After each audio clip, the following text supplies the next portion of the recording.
too bad, but they're supposed to end about this afternoon.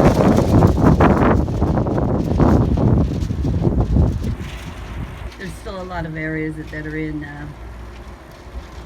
evacuation 3 mode, so, and they're not letting anybody down Garfield or down Highway 99 off of Garfield here in Medford. Everybody below Barnett Road, I believe, south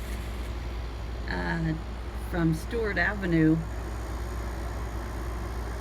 down to about Columbus south is all on evac 3 also. This has been a terrible tragedy. Phoenix and Talent sustained major damage. It's going to take years for them to get back.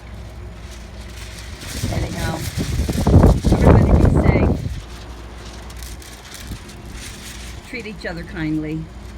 This has been hard on everyone. Have a good day. Bye.